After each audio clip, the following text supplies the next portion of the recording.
अस्सलाम वालेकुम वरहमतुल्लाहि वबरकातुहू। नए काश्तकार जो है ना वो किन किन सब्जियात से स्टार्ट करें। मेरी पूरी कोशिश होती है कि जो सब्जियात जिन सब्जियात से नए काश्तकार स्टार्ट कर सकते हैं उनसे मैं जो है ना व्लॉग बनाऊँ। पहला व्लॉग पिछला व्लॉग मैंने कद्दू पर बनाया था, तो थोड़ी सी थोड़ी सी हौसला अफजाई ज़रूर हुई है कि उसको लाइक बहुत किया गया है।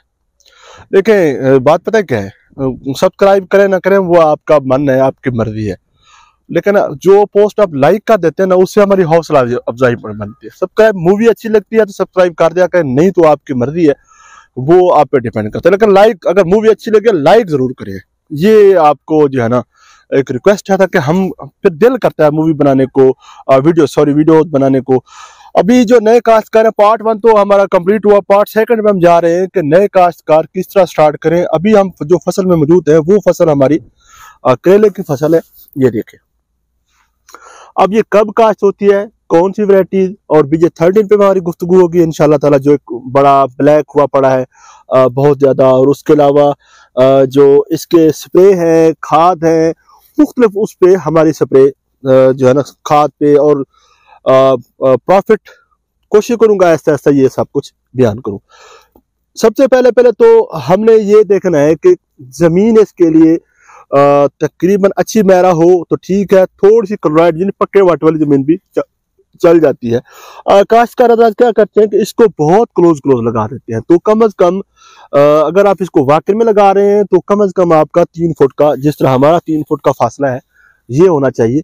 जमीन जो है ना आप इसको 11वीं की 15 तारीख से काश्त कर सकते हैं, 11वीं की 15 तारीख से लो शेड में, 11वीं की 10 को, 15 को, 20 को, 25 को। अभी जो इसका टाइम चल रहा है वो वाक एंड शेड कौन सा होता है, ये देख सकते हैं, जिसमें आप चल सकते हैं, इसमें आप काश्त कर सकते हैं। तो सीड ट्रीटमेंट करेले पे नहीं करनी है आपने। हमने बड़ा इसको लस्सी में भगो के रखा, दूध में भगो के रखा, जिब्रालिक एसिड से ट्रीट किया, प्राजिनोलाइट से ट्रीट किया, 2 दिन बोरी के नीचे रखकर इसको ट्रीट किया। उससे बाद ये मसला होता है कि आपकी जो जर्मिनेशन होती है वो अक्सर व बेशतर मुतासर हो जाती है। फिर इसको जो है ना आमतौर पे जब आप काश्त करते हैं, काश्त करने के बाद इसको, क्योंकि बीज बहुत सख्त होता है, इसको चूहे उगने में 5, 7, 10 दिन, 12 दिन, सर्दियों में 18, 20 दिन भी ले जाते हैं। तो इतनी देर में चूहा साहब जो है ना इसको नुकसान पहुंचाता है। तो उसका तरीकाकार ये है कि यहाँ पर जैसे ही आप गेट बंद कर रहे हैं मुख्तलिफ जगहों पे, यहाँ पर थोड़े ऐसे, ठीक है ना, या ऐसे थोड़ा करके आपने जो है ना मकई ले लें या आलू ले लें, उस पर चूहे मार दवाई डाल दें। अगर चूहा मर गया तो ठीक है, वरना उसका पेट बाहर से भर रहा होगा, वो अंदर से आपकी फसल को नुकसान नहीं पहुंचा रहा होगा। अगर बहुत ज्यादा चूहे है तो थोड़ी सी दवाई थोड़ा सा ऐसे लेकर यहाँ पे डाल देंगे, जैसे वो चूहा आएगा खा के यहाँ पे मर जाएगा। अब तो ये हो गई, बीज लग गया, हमारा फासला भी हो गया। तकरीबन हमने एकड़ की जो है ना नीचे जमीन पर भी इसको लगा सकते हैं, ऐसे जैसे जमीन पे पड़ा होता है, तो उसकी हमारी खेलें तकरीबन निकलेंगी 14 एक एकड़ की। अगर हमने इसको बांस पे खड़ा करना है वी शेप में, किस तरह किया जाता है, मैं डिस्क्रिप्शन में इसका लिंक भी डाल देता हूँ, वो हमने किस तरह बांस पे खड़ा किया है। ऐसे इस तरह करके वी शेप में हमने बांस खड़ा करना है, और पिक्चर भी एडिट करके मैं डाल दूंगा। तो फिर हमने कम से कम 24 से 26 खेलें इसकी निकालनी है लो शेड में, उस पे खड़ा करना है। कुछ लोग क्या करते हैं, सीधा खड़ा करते हैं, फिर ऊपर उसके बांस बनाते हैं, वो टूट जाते हैं, वो ज्यादा मजबूत नहीं होती। आपने इसको वी शेप में बांस डालना है, वी शेप में बांस डालेंगे, जाल पे इसको खड़ा कर देना है। तो इंशाल्लाह ताला आपकी जो चुनाइयाँ हैं वो तकरीबन जैसे ही ओपन होगा, जैसे ही शॉपर ओपन होगा तो आपकी चुनाई शुरू हो जाएंगी। वो दूसरे के 10 तारीख तक, 15 तारीख तक आपकी चुनाई मुतवक्किल तौर पे आ जाती है। अब चले जाते हैं इसके खाद प्लान पे। तो इसको आप खाद प्लान वेरी सिंपल। इसको आपका पौधे से पौधा का फासला जब 3 फुट होगा तो आप इसको जो भी खाद देना चाहें दे सकते हैं। शॉपर के अंदर आपने कोशिश करना है कि इस पे जो है ना यूरिया वगैरह का इस्तेमाल नहीं कर, फसल को दौड़ाना नहीं है। तो हमने अभी तक तो इसको कोई भी खाद नहीं दी है, स्प्रे भी अभी तक कोई भी नहीं किया। हमारी जो वैरायटी लगी हुई है वो है अलमनाहल की, नयाब है मेरे ख्याल में, वो लगी हुई है। सीड सोर्स जुबैर साबिर साहब है। तो हमारा जो फासला है वो 3 फुट है। अब हम इसको इसी के ऊपर लो शेड के ऊपर भी जाल बना सकते हैं। सरिया हम इसके अंदर जिस तरह ये है, मैं दिखाता हूँ आपको। यहाँ पे एक सरिया जो हमारा वो टिंडी विंडी का दूसरा सरिया फ्री होगा, एक सरिया यहाँ पर कर देंगे, एक यहाँ पर कर देंगे, इस तरह करते जाएंगे। इसके ऊपर जाल दे देंगे, इसके ऊपर जाल आ जाएगा, तो हमारी ये बेल यहाँ पर बनती रहेगी। फासला हमारा 3 फुट ऑलरेडी है, पर फासला अगर कम होगा, शुरू में शायद आपको थोड़ी सी एक तो चुनाई अच्छी आ जाए, बाद में पोलिनेशन अच्छी तरह नहीं होती। पोलिनेशन अच्छी तरह नहीं होने की वजह से जो है ना आपके फ्रूट बनकर पीले होना शुरू हो जाते हैं। यहाँ तक हो गया। अब खाद में हमने इसको ज्यादा DAP और SOP चलानी है। SOP की जगह आप MOP भी चला सकते हैं। जब ओपन हो जाए तो यूरिया वगैरह भी इसको दे सकते हैं। जब रेट बहुत ज्यादा हो, कैल्शियम मोनोनेट्रेट और यूरिया देकर, नाइट्रोफास देकर आप इससे अच्छी पैदावार हासिल कर सकते हैं। आप इससे ज्यादा से ज्यादा पैदावार ले सकते हैं। अब चलते हैं वैरायटियों पे। हर इलाके की एक अपनी रूटीन है। हमारे पास किंगरी वाला करेला चलता है, इस वजह से हमने नयाब लगाया हुआ है। पाली भी बहुत अच्छी वैरायटी थी, अब उसकी वो बात नहीं रही है पाली की। तो 790 पार्लक का अच्छा है साइज हमारे पास है। जो करेला चलता है वो बड़े वाला चलता है, जिसको करेली बोलते हैं आमतौर पे। अच्छा, अब चलते हैं सीधा BJ13 पे। हमारे काश्तकार जो है ना बस भेड़ चाल के आदि हैं। BJ13 की 2 चुनाइयों को अरली के पीछे वो उसके पीछे भाग पड़े। 10,000 का, 12,000 का, 11,000 का, 9,000 का, 13,000 का, 15,000 का। भाईजान तुसी साडे भराओ, ताडे वास्ते रेट 15,000 है। वैसे दूसरे नो 20,000 दे रहे हैं। पीछे से बेशक ये 2500 का आ रहा है। तो ये मेरे ख्याल में जो करा कंपनी है उसको भी इसके बारे में जरा सोचना चाहिए, काश्तकार के बारे में। ये उरूज नेत भी नहीं रहता, एकदम भी उरूज नहीं रहता, कभी जिबाल भी आता है। उसका थोड़ा सा BJ13 की खूबी थोड़ी सी ये है, इतना करेला जो है ना वो तैयार कर लेता है। इतना बेशक उसमें बीज नहीं है, पार्थिनो टेक्नोलॉजी है इसमें, करेले में बिल्कुल पॉसिबल नहीं है। इतने के बाद फिर वो भी पीला हो जाता है, ऐसी बात नहीं है।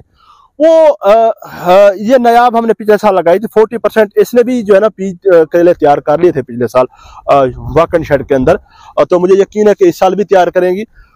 तो 2, 3, 4 चुनाइयों के पीछे आप भाग पड़ते हैं, कुछ ख्याल करें। अच्छा, अब आ रहे हैं हम इसके स्प्रे प्लान की तरफ। मैं कोशिश कर रहा हूँ कि आपको जो है ना, अब करेले को सबसे ज्यादा जो आती है 3 चीजें आती हैं, 3 से 4 चीजें। एक तो इसको पाउडरी आती है, दूसरा इसको बैक्टीरियल ब्लाइट आती है, तीसरा इस पे फ्रूट फ्लाई आती है और थ्रिप्स आती है। ठीक है, 4 चीजें ये मेजर हैं। बाकी पेस्ट भी आते रहते हैं, ऐसी बात नहीं, डाउनी भी आती है और भी मसाइल आते हैं, लेकिन ये मेजर है। ये 4 चीजें इस पे बहुत ज्यादा आती हैं। और पाउडरी के लिए आपने पता है क्या करना है कि शुरू में आपने थायोफिनेट वगैरह करते रहना है। बाद में अगर आप पाउडरी आ गई है तो आप ऐसा स्प्रे करना, टोपास, सस्टेन, नटीवा वगैरह या एमिस्टार्ट आप ये ले लें। बैक्टीरियल ब्लाइट के लिए आप कासमिन, कसोगामाइसिन, कॉपर सल्फेट या कॉपर हाइड्रोक्साइड, सबसे अच्छा ऑप्शन कॉपर हाइड्रोक्साइड FMC की कोसाइड की सूरत में या कोबाक्स की सूरत में है।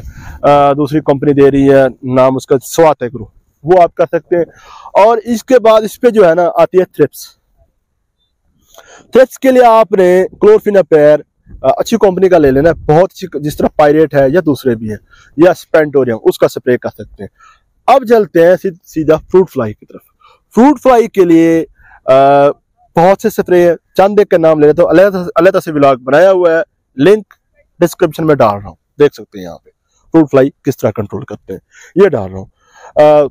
2-4 का नाम ले लेता हूँ मैं। वैसे भी ट्राइक्लोरफान, ठीक है ना, डिप्टेक्स जिसको बोलते हैं, और उसके अलावा डाइमेथोएट जिसमें डेराडैम है, उसके अलावा अल्लाह आपका भला करे मेलाथियान जिसमें मेलाटॉक्स है, हेल्प कंपनी का, रूट है कैंजो का, और भी काफी सारे बहुत से नाम है जिससे आप इसको कंट्रोल कर सकते हैं। आप इसके अलावा आप इस पे हिंग का भी स्प्रे कर सकते हैं, वो एक लंबा प्रोसेस है, इस पे एक स्पेशल विलाग की जरूरत है।